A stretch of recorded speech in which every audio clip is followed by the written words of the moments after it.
For my second career profile, I chose to interview Thomas Markle. He is a middle school guidance counselor at a middle school called Walnut Springs in Westerville, Ohio.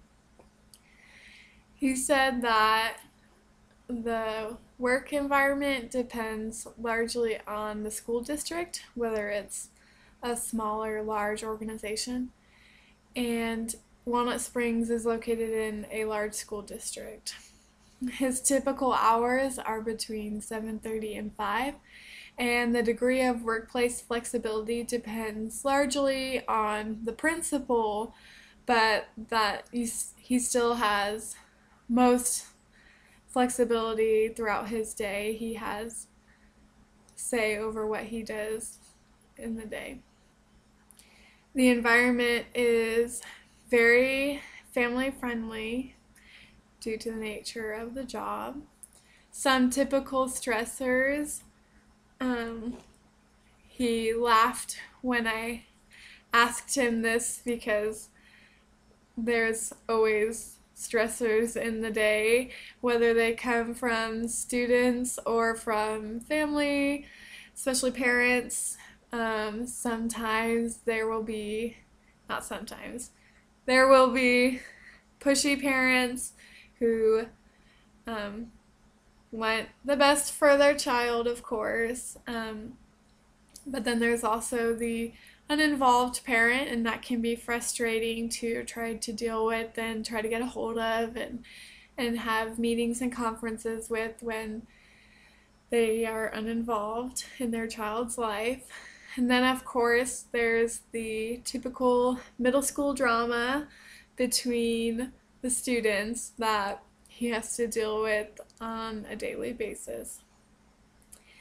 The school district that he works for has excellent health insurance for the employee as well as the family members, including vision and dental. He does get retirement benefits as well. Some common job tasks include creating and changing schedules for students, extending and replying to administration, parent, and teacher emails or voicemails, having one-on-one counseling with the students, and attending a lot of meetings, whether they be teacher meetings, conference meetings, or meetings with parents and family throughout the year.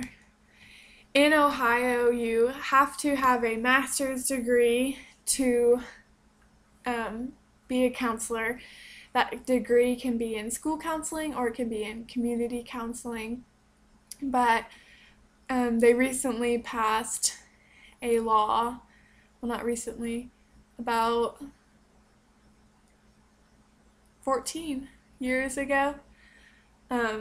They started saying that now a counselor can work as a guidance counselor without having any prior teaching experience, which that used to be the rule. So now you can have a bachelor's in social work, education, psychology, marriage and family, and then have a master's in counseling without any teaching experience to be a guidance counselor.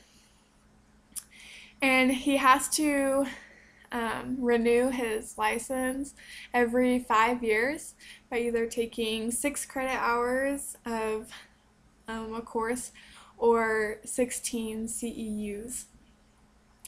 The starting salary range in Westerville is about $40,000 a year, and an experienced salary range definitely depends on the union and the district's hiring policy, which is set by the Board of Education.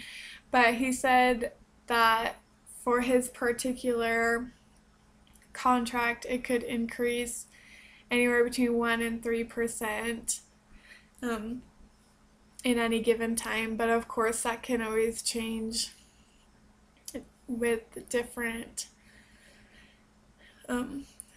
states and counties. He said that being a guidance counselor isn't very physically demanding, but depending on the situation, it can be very mentally and emotionally taxing or rewarding. Of course, depending on the situation, if a student succeeds, that can be great, but if a student gets progressively worse and you can't seem to help them, that can be really frustrating. And he said it's hard to um, leave his feelings and frustration at work and not bring it home, but um, that's something to deal with as a guidance counselor.